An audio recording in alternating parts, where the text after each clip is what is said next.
The last of the new Eldar have arrived.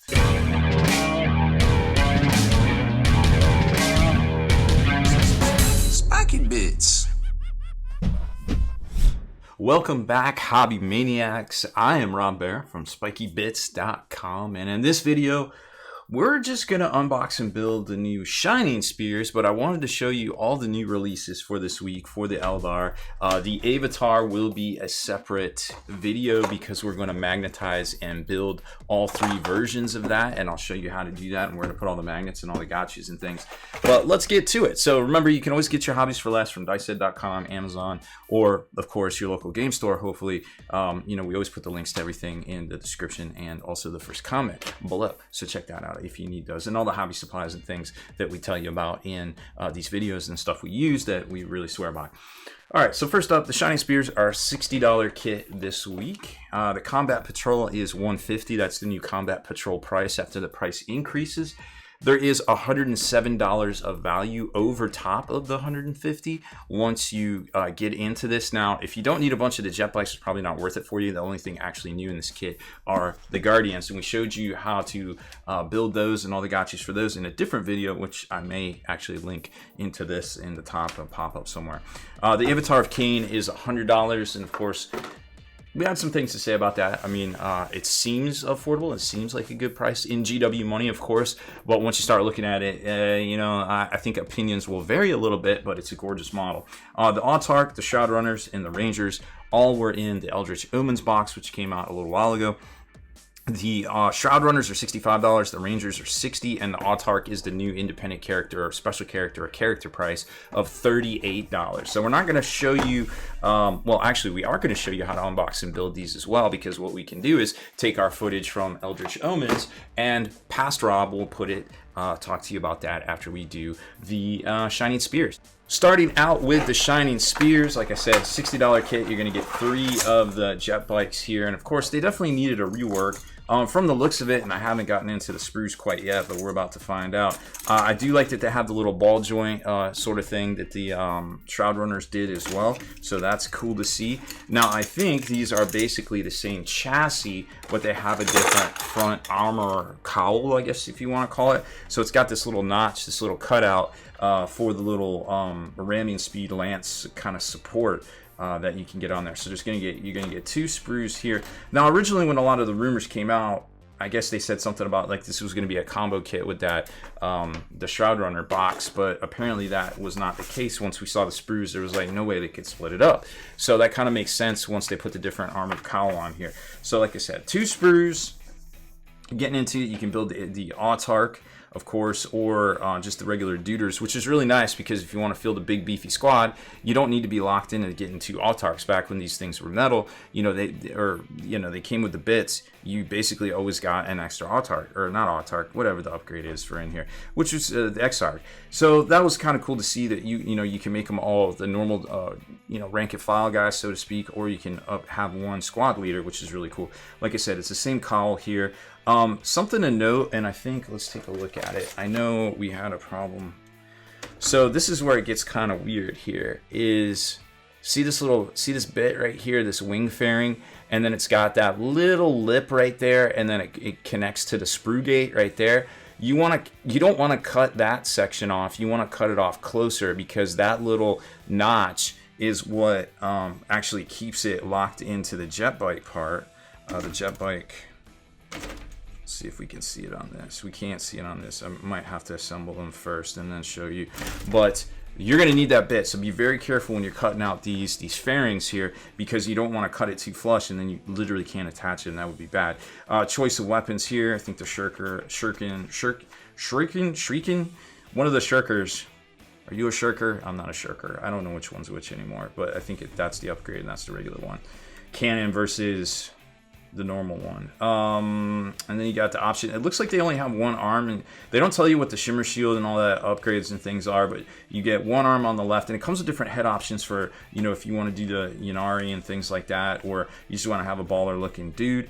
Also, this back bit right here, you have to choose this, it looks like, to put the flag on if you want the flag on there. Or alternatively, you could save up 3 and have a whole squad with 3 of the banners on the back, not necessarily Autarchs. With, you know, just kind of depends on what you're looking to do. And then, of course, you've got this different bit, depending, or if you want to give them the sword, or if you just want to go with the basic, you know, grunt weapon right there. You can do all of those things. Also, you're supposed to pop up this, like, stone thing if you want to. I guess it's some sort of power, or they harness the ancients' power and the, I don't know the fluff behind it, but it's just a variant thing that you can do if you really want to there. And then let's see, I think that is all the big stuff I want to say in this. They do, like I said, the front armor call is different because you have that little support right there, that little yoke or Y wishbone kind of support piece. And that's really it. So really it's going to come down to how well you kind of squeeze these two halves together, because that's kind of crucial to be able to lock it into the little ball joint thing. So you want to make sure that you get those as close and you get those as tight as you can so it'll lock down on the ball joint. Let's take a look at the sprues real quick and get a build in. So the first sprue has a lot of the bits for the riders and things. There's the fairing bits I was talking about. Be very careful. Don't cut those. Don't cut those right there too close, or you will have a very hard time. Your shuriken, and I don't know, it seems like, let's get some light in here. Seems like everything's pretty standard. Lots of heads. I like that head right there. That's probably my fave so far. Nothing too crazy, but like I said, the left and right halves, you're gonna have that ball joint socket right there. So you want to make sure that you're attaching these together. It doesn't look like you'll have any impediment attaching the left and right halves. It just, you might want to trim off these little nubs at the bottom. I don't think you're going to have any problem other than misalignment as far as that goes. Here's some more of the heads, which I think are pretty dope. The lances, and some more of the little fairings that go on the back, the intakes and things. So other than that, just be careful when you're clipping those out. You don't want to get got on that. Just try to dry fit everything. All right, well, let's get them together and give you our thoughts on it, really. So overall, pretty clean build. Even though, let's show you this. I used a little blue tack in here because didn't get those quite as tight as I should have. You should not see a gap right there. Unfortunately, did get a gap in there. I'm not exactly sure what happened, but didn't have a lot of time to kind of investigate. I did use a different glue here. We used this click set gap filling. If we used the thin stuff, there's a chance that might have been better, so maybe perhaps I should just stick with that from now on. One of the things I didn't notice in the instructions was that you have to basically lock the rider in. You can't separate the rider, so that's going to make painting a little bit of a pain, I feel like. But that's just the way it is. I mean, they're small enough that you can still get around in the cracks, I feel like, and do what you got to do there. Maybe you don't want to glue on the lance because that seems to be kind of large and bulky. Also forgot to put that little bit on the back and have the little banner waver for the Exarch here, but that's okay. So even if you have an issue where it won't stay on the ball joint 100%, you can use a little blue tack right there, or also keep in mind that, see, same deal here, a little bit of a gap, doesn't stick. So you can always get some solutions, like some magnet solutions and things like that from the Magnet Baron. He has great magnetized. I just didn't have any spares. Or you could just cut that off right there, or cut that off at halfway and put a magnet right there and put a magnet in here. That would probably work as well. But I like the Magnet Baron's flight stands because they just work really well, and they're super easy to use, and you can just glue them onto whatever base you want. This is, I believe it's a 60. So if you have some spare 60s, you can do that. But yeah, they go together. Other than that, they go together fine. Just be aware that, dry fit this and make sure your ball joint fits in there, okay, before you because none of these really lined up well. But they all look cool, and I like these helms. They're pretty neat. I think it's a pretty neat kit, very intuitive, no real gotchas besides that. And then size wise, this is how they compare to a normal Guardian, one of the new Guardians. So they're right on point. They'll look good in your army. You don't have to worry about any of that or anything kind of crazy. So really, at the end of the day, it just kind of comes down to how you want to equip them and things. So that is it for this section. Now, Rob from the past is going to show you the other kits that we already unboxed and built for Eldritch Omens. Woo! So Eldar. Okay, well, Eldar, a lot of people are really excited about Eldar because he's basically the first new models overall, I guess, since, the 90s. Of course, we saw some new stuff in 2019 with the Banshees and the Drakari and stuff like that, which looked really great, and it's really cool to kind of see they're continuing on that path. So first up is the Autarch, and you can make it as a male or a female, or you can have all sorts of different weapon options and things, and a different back banner or a warp jump generator, which is really cool. So that being said, as far as modularity, I think there's a little bit of play here. I think we might be able to magnetize these bits here. This looks like this goes together pretty straightforward and can definitely drill. Since you're putting this cape on, looks like we'll be able to drill into this somewhat and put a little magnet. Now, whereas I think we're going to use 1/8 by 1/16 inch magnets for the chaos stuff, I would imagine we'll have to use 1/16 by 1/32 magnets for the Eldar, especially right here on these areas. The only thing I'm concerned about is the fact that you're going to have to pick where you want to put the Shimmer Shield, which weapon. So, I don't know. That's going to be a tough one, of course.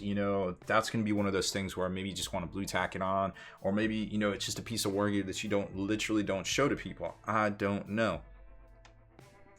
Either way, that being said, I think this is going to be relatively easy. The only thing is you're going to have to kind of pick one of these heads to put on it and then glue it down. So you got some options there, which is really neat. And then when it comes to the Rangers, it looks like there is Rangers. It looks like there's some options as far as the hoodie heads. Unfortunately, 1, 2, 3. Looks like there's only 3. That's unfortunate. The hoodie heads look way cooler, I feel like. So front and back halves looks like they clasp into the legs to give it that three-dimensional kind of look, and then you've got a separate arm, or it looks like you can use a pistol arm. Is this the guy that holds? Oh no, he has some binocs. So you got the sniper rifle up there. It looks like you got 2 different options here as far as this guy goes, which is, it looks like a bunch of them have the different options. You can give them the little combat knife, or a pistol, it looks like, and he can have the Ranger rifle holstered. Oh wait, there is more. Okay, cool. Is it nope, it's the same numbers. Dang it. Oh well. And then this one here is doing stuff, and you can have 2 different. I'm not sure if this is the war gear. I haven't looked yet. So it looks like there's an optional piece here. I don't know if I'd put that on. I think just having these little UFO kind of looking thing, droney kind of controller things, or whatever those are, or maybe you do need that because that is a drone. Okay, that makes sense. Same. Wait, hold up. E2, E3, E6. So there isn't an E6 here. Oh, all right. Well, maybe there is enough hoodie heads, because here's E6 and E9, and we hadn't seen those heads before. I would not think that these are specific to oppose. It looks like they have the same rounded bottom, so I'm not too worried about that. And then it looks like here he's using the scope to look, because everybody knows you don't look down the barrel of your scope at things you're not about to shoot, right? Am I right? I think that's gun safety 101. I don't know. So that makes sense. And then just looking at this, I don't see any other real gotchas here. Ooh, what is this? He's drawing his pistol. Has a pistol. Drawing a pistol. Is going full pistol. You never go full pistol. He has a Ranger rifle on his back. And then this one here is that. Oh, so he can be striding with the rifle and have the empty. Is it the empty? I guess that's the empty. Yeah, that's the empty holster. Or he's pulling for his sidearms. That's kind of cool. Very dynamic look to it. And then the new Shroud Runner jet bikes, brand new unit, never seen before. Although we had seen these exact jet bikes before many years ago. They made a mistake. They put these out on a table at a Forge World or one of the Warhammer Opens. These are exact ones we've seen. Of course, they used a very similar design for the Reaver jet bikes on the Dark Eldar, but this is the exact ones. I'll have to dig out that picture. Either way, they go together very similar to the Dark Eldar Reaver jet bikes. Looks like they have the control stuff up here, the little foot pedals, the thruster, and then the intake, which I assume is the intake, and then you've got the separate, we'll just call it front airframe. And then you got all the little spines and the weapons that go underneath it. Of course, we definitely know there's some shiny spears coming out, which are going to be very exciting to get and look at as well. So this is what I'm concerned about here. It looks like these legs go on to the gunner, we'll call them, and then you glue it down. Now, I don't recommend gluing this down. Use a little bit of blue tack, and I got or fun tack or whatever it is in your local country. This is called Loctite Fun Tack, just so you can come back and paint it, and it won't be a pain in the rump, right? But this, I don't like this. I don't like all these little warnings here. I don't like the fact that they have this foot pedal highlighted. So I'm almost wondering if they designed this to actually glue down first. That is not a good idea. The Custody jet bikes were like that, and there was no way you're going to paint those, you know, those capes and things. And this is very similar because they have a cape. Don't glue this down. It will be a nightmare for you. So I'm not sure how we're going to make this happen. This looks like it is designed to actually glue onto here, and then you glue the torso on. So I'm wondering if there's a tolerance issue here. If so, we're gonna have to figure a way around that, because that is gonna be a pain in the ass to. You don't want to glue these guys down and paint around them. That's just going to be a lot more work. You're already painting 1 model, 2 models, 3 models. This is way more time than it looks, I assure you, once you get started painting it. And then the arms go on here. It looks like they're just open hands, so that'll be good. And then you have a choice of, you know, some different poses and things up here, which is pretty standard. And I'm not worried about any of that. I like how all that looks. I'm more worried about how these guys glue, and it looks like all of them have that design here. That is worrisome to me. So I think that was the last thing in here. Let's take a quick look at the sprues and then get a build in. Alright, so here's the Autarch. Everything looks pretty fresh on here. Notice the size of the sprue, so that's probably most likely going to come in a box. So I hope that doesn't mean a $45 price tag. Hopefully that sticks, you know, around the 35 or whatever the new equivalent will be in price increase dollars. So it doesn't look like the flash or the mold lines are that bad either, so really hopeful for that. And you can see the little nubs where the shimmer shield bit is going to go, and then the option of the back 2 different parts right there. Next up, let's see, let's just do, here's the Rangers. So you've got the 3 sections of bits here, and they are not identical. Nope, they're not identical. So it looks like it's not too bad here. I mean, front and back kind of halves, just like we saw. There's no nubs or holes or anything like that, so it looks like they might rank, or they might assemble together pretty good. And then there's the bit for the champion. Nice crisp. Lots of areas here for you can do some like leather work or some camouflage work and stuff like that, which I think is pretty nice. And got some areas there, the little what is that, the hunter or something, I forget, the hunter bit. Actually didn't look. So there's 3 hoodie heads, 4 or 5 hoodie heads, so it looks like there's enough hoodie heads on here that if you don't want to paint anything else and just want to have that cool little ninja kind of look, then yeah, I think that would be the way to go. And then when it comes to the Shroud Runner jet bikes, here's that spruce, a nice big, is it only 2? It is only 2. So nice big chonky sprue right here. It's really surprising how much stuff. You figure there's 3 bikes on here, 2 riders. Let me just make sure. Yeah, that's actually pretty cool that they fit all of that on here. I hope they didn't cut any corners on the design. Something I'm just noticing though, oh no, if that's the back. Where are those little front fairings go? I'm worried about, yeah, see, look at that. Like, I just noticed that. Like, that's a really small little part. I think they do go on. I don't know. I think that might be a little dangerous. It doesn't seem like there's, yeah, that's not very deep at all. So I'm worried about that. But overall, I mean, they fit this much stuff into here, so that's really cool to see, like, on a design philosophy. Good for them. And then the same thing with the Chosen. You got all these Chosen on the sprue. There's 5 of them. And lots of different options. We saw there was a ton of heads, 11 different shoulder pads, and lots of arm weapon shoulder pads. We'll find out more about, it looks like some of these are already pre-drilled out, so that'll make it easy to put some magnets in the sockets there. And then last but certainly not least, the Wharfsmith is also on this larger size sprue, so he will probably most likely come in a box as well. Looks like the arms are protected pretty well, which is cool. He's definitely on point with that old Finecast one they put out many years ago, which just basically came with this. So it's cool to see this little like turbo-driven looking Thunderhammer too, which I think is pretty neat. And he's got 2 different head options. So let's get to the build-in and tell you what we think.